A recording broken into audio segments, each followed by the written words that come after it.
మే 9వ తేదీ పోలీసులు అదుపులోకి తీసుకున్నారు. మే 9వ తేదీ అంటే ఈరోజు ఎంత అండి? జూన్ 17వ తేదీ. అంటే ఈ 17 కాస్త 9 అంటే అదొక 21 రోజులు, సుమారు 35 రోజులు, 40 రోజులు, 40 రోజులు దాటింది. సాయి కృష్ణ ఏమయ్యాడు? కుటుంబం రోధిస్తూ ఉంది. సభ్య సమాజం సిగ్గుపడేటువంటి, మానవాళి సిగ్గుపడేటువంటి దారుణమైన భయంకరమైనటువంటి వార్తలు వైరల్ అవుతూ ఉన్నాయి, ఆరోపణలు వస్తూ ఉన్నాయి. సాయి కృష్ణ పోలీసులు అదుపులో తీసుకోవడం, ఆ తర్వాత కనిపించకుండా పోవడము. ఇక్కడ సహజంగా పోలీస్ స్టేషన్లో పోలీసులు దుర్మార్గమైనటువంటి కొంతమంది రాక్షసులు, నికృష్టమైనటువంటి పోలీసులు కొన్ని సందర్భాలలో నిందితులను, ఆరోపిస్తున్నటువంటి నేరస్తులను లేదా నిందితులను లేదా అమాయకులని తీసుకెళ్ళి అదుపులోకి తీసుకొని ఇంటరాగేషన్ అనేటువంటి పేరు మీద వాళ్ళ పైశాచిక ఆనందాన్ని ప్రదర్శిస్తూ కావాలని సైకోటిక్గా వాళ్ళని హింసించిన తర్వాత చాలా సందర్భంలో ఈ దేశంలో స్వాతంత్రం వచ్చిన కాడి నుంచి ఈ దేశంలో ప్రతి యాజిటేషన్ జరుగుతున్నప్పటి నుంచి ఈ లాకప్ డెత్తులు అనేవి సహజమైపోయాయి. దారుణమైనటువంటి సంఘటనే కానీ అది సర్వసాధారణంగానే మనం చెప్పుకోవాల్సినటువంటి, సిగ్గుపడాల్సినటువంటి సందర్భాలు అవి. అంటే లాకప్ డెత్ అవుతాయి, కానీ ఇది లాకప్ డెత్ కన్నా మించినటువంటి దారుణమైన సంఘటన, సిగ్గుపడాల్సిన సంఘటన. కడుపుకు అన్నం తినేటి వాళ్ళు ఆందోళన చెందుతున్నటువంటి అంశం, సమాధానం చెప్పాల్సినటువంటి అంశం ఇది.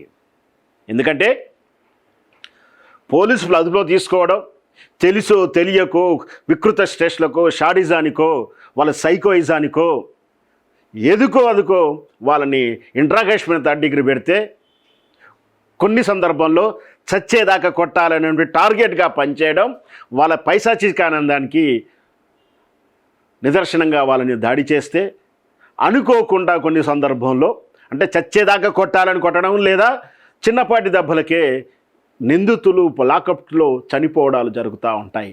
లేదా కొన్ని సందర్భంలో పోలీసులు కొట్టబోయేటువంటి హింస దెబ్బలకు ముందే అదురుకొని పోలీస్ స్టేషన్లోనే ఉరేసుకొని లేదా బలవన్మరణానికి ఏదో రూపంలో చేసుకుని చనిపోయినటువంటి సంఘటనలు ఉంటాయి. అంటే అది కూడా లాకప్ డెత్గానే భావించాల్సి వస్తుంది. ఇంకో కొన్ని సందర్భంలో పోలీసులు కొట్టేటువంటి ఆ హింసను ముందే ఊహించుకొని గుండాగి కుప్పకూలిపోయిన సందర్భాలు కూడా ఉంటాయి. అది లాకప్ డెత్గానే భావించాలి. ఇంకొక సందర్భంలో బలహీన మనస్కులు, అంటే మొదటిసారిగా నేరం చేసో తప్పుడు కేసు మీద పోయినప్పుడు, అంటే గుండె వీక్గా ఉన్నవాళ్ళు లేదా గుండెపోటుకు దగ్గరగా ఉన్నవాళ్ళు పోలీస్ స్టేషన్ వెళ్ళిన తర్వాతనే ఆ ఆందోళనకే గుండాగిపోయి చచ్చిపోతారు. అయినా అది కూడా పోలీస్ లాకప్ డెత్గానే భావించాల్సి వచ్చింది. ఇట్లా ప్రతి సందర్భంలోనూ పోలీస్ లాకప్ డెత్తులు ఎన్నో చూసింది ఈ సమాజం.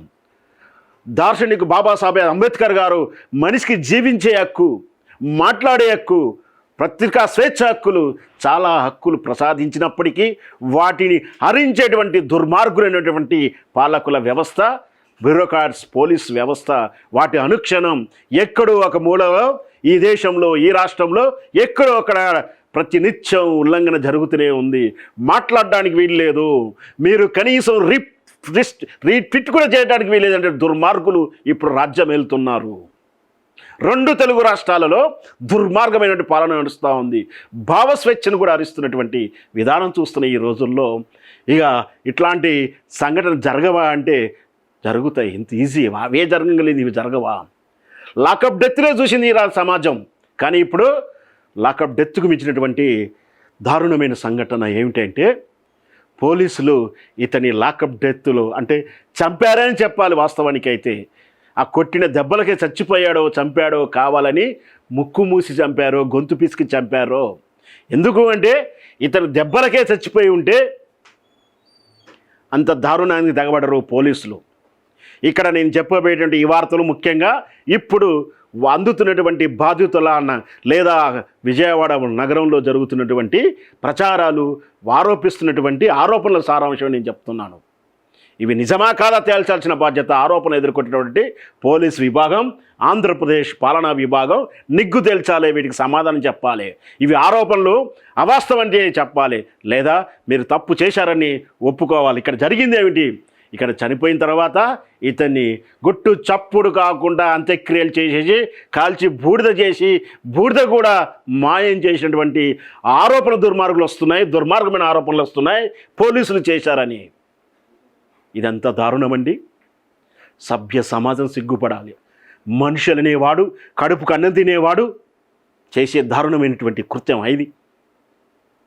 ఇన్నాళ్ళు లకబెత్ అయితే క్షమించమనో, తప్పయిందనో, లేదా శవాన్ని వదిలేసి పారిపోయి పోలీసులు ఆ శవాన్ని, డెడ్ బాడీని కుటుంబాలకు ఒప్పజెప్పేవారు. కొందరు తప్పును అంగీకరించేవారు, కొందరు కళ్ళబొర్లు కబుర్లు చెప్పేవాళ్ళు. కనీసం డెడ్ బాడీని, శవాన్ని బాధిత కుటుంబానికి అప్పగించేవాళ్ళు. తీవ్రవాదులు అంటే ఐఏఎస్ఎస్ తీవ్రవాదులు కానీ ఏ తీవ్రవాదులైనా సరే, మొన్నటి పంజాబ్ తీవ్రవాదులైనా సరే, తీవ్రవాదులు ఇప్పుడే కాదు, స్వాతంత్రం పోరాటంలో కూడా బ్రిటిష్ దాష్టికానికి బలైనటువంటి స్వాతంత్ర అమరవీరుల తీవ్రవాదుల పేరుతో అమరులైనటువంటి అమరుల వీరులకు కూడా డెడ్ బాడీని బ్రిటిష్ ప్రభుత్వం ఒప్పజెప్పింది. నక్సలైట్లను కూడా పోలీసులు పట్టుకొచ్చి ఎక్కడో అక్కడ బస్సుల్లోనో, ఇంట్లోనో, రోబులోనో, ఎక్కడో అక్కడ వైద్యానికి వెళ్ళినప్పుడు ఎక్కడో అక్కడ పట్టుకుపోయి అక్కడిని దొరికించుకోబోయి చిట్టడవిలో ఎక్కడో చెట్టు కట్టేసి దారుణంగా కాల్చి చంపి కట్టుకథలల్లిన కూడా శవాన్ని బాధిత కుటుంబానికి ఇచ్చారు. కాశ్మీరీ తీవ్రవాదులను కూడా అఫ్జల్ గురుని ఉరితీసిన భారత ప్రభుత్వం కూడా కుటుంబానికి అప్పచెప్పింది. కాశ్మీర్ బార్డర్లో చనిపోయినప్పుడు తీవ్రవాదులు చనిపోతే మీ పాకిస్తాన్కి చెందినటువంటి ఈ డెడ్ బాడీని మీరు తీసుకెళ్ళండి అని గౌరవప్రదంగా శవాన్ని ఇచ్చింది. అంతకన్నా దారుణమా ఆంధ్రప్రదేశ్ పోలీసులారా? చంద్రబాబు నాయుడు గారు చూస్తున్నారా?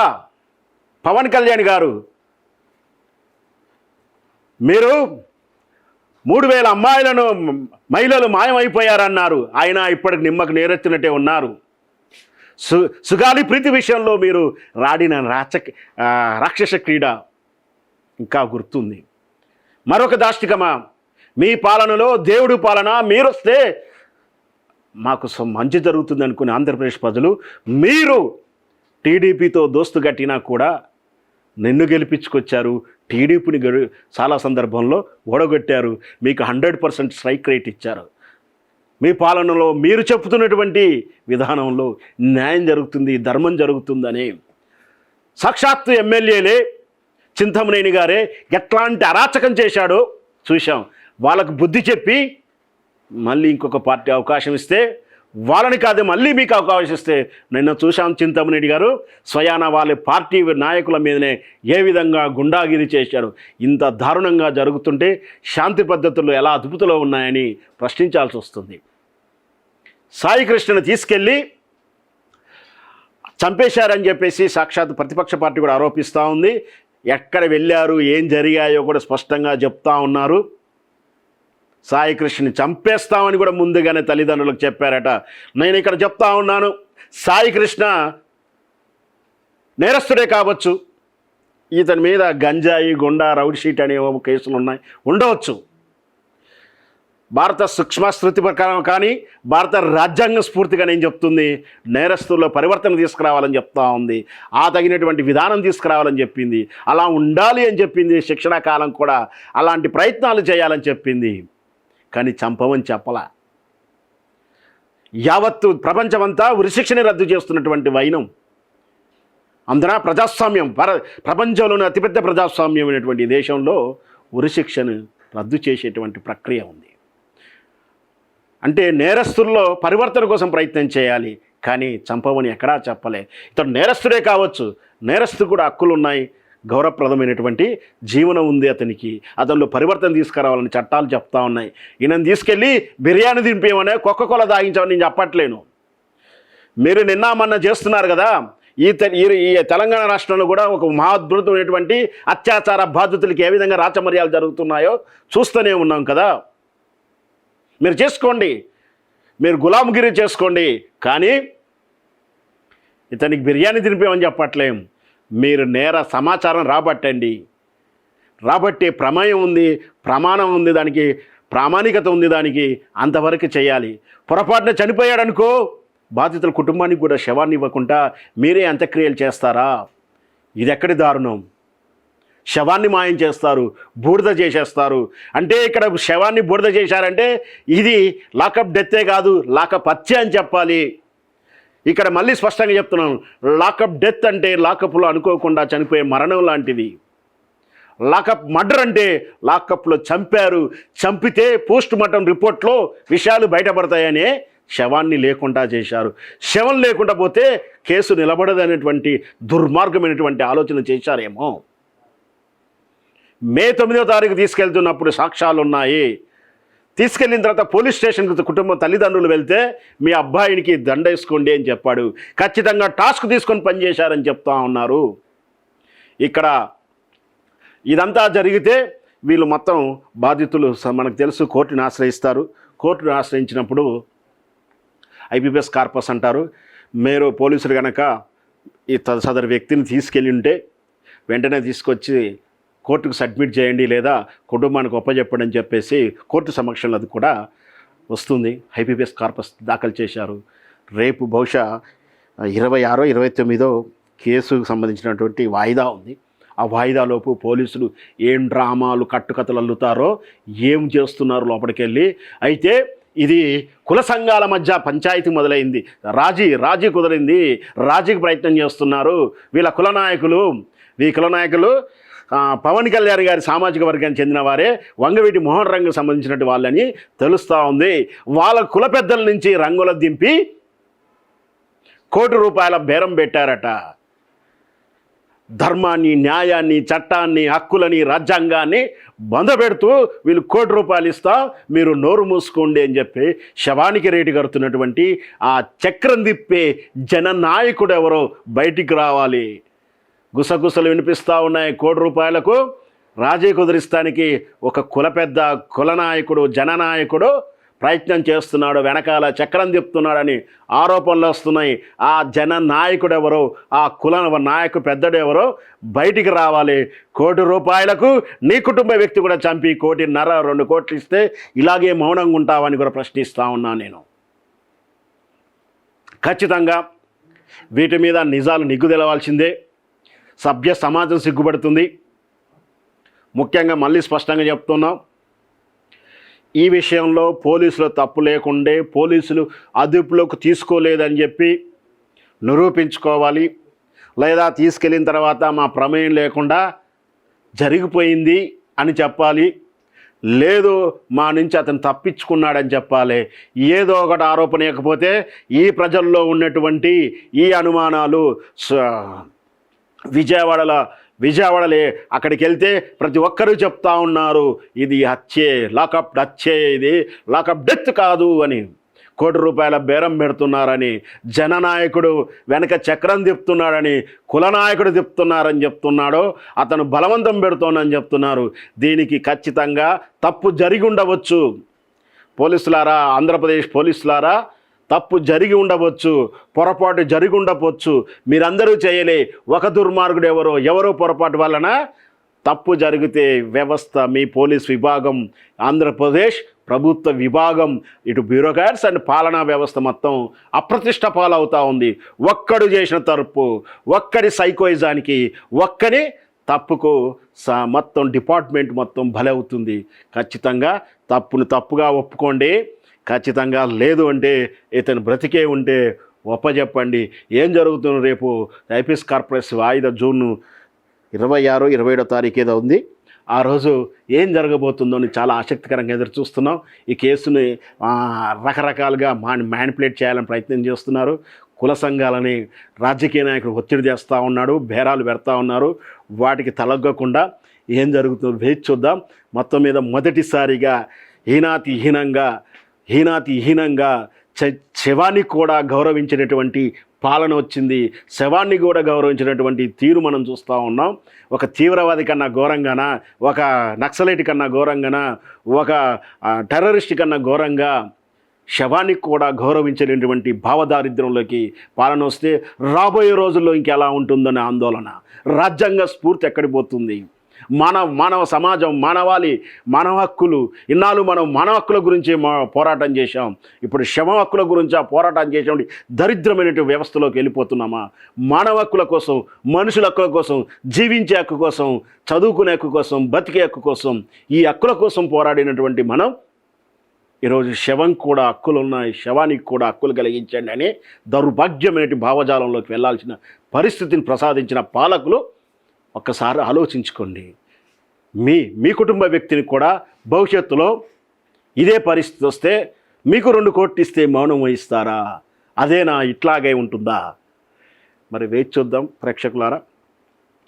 రేపు వాయిదాపడికి పోలీసులు ఏ విధంగా స్పందిస్తారో. నేను ఎందుకు ఈ అంశాన్ని ఇంతగా తీసుకున్నానంటే, ఇంతకుముందు చెప్పినట్టు మనం చాలా హక్కుల గురించి పోరాడడం, మానవ హక్కుల గురించి. నేను పౌర హక్కుల గురించి అని ప్రస్తావించాను. పౌర హక్కులు విధానాన్ని, పౌర హక్కులన్నీ అవే ఉంటాయి, కానీ భావజాలంలో పౌర హక్కులు అంటే వేరే అర్థం వస్తుంది. అంటే I don't like that way.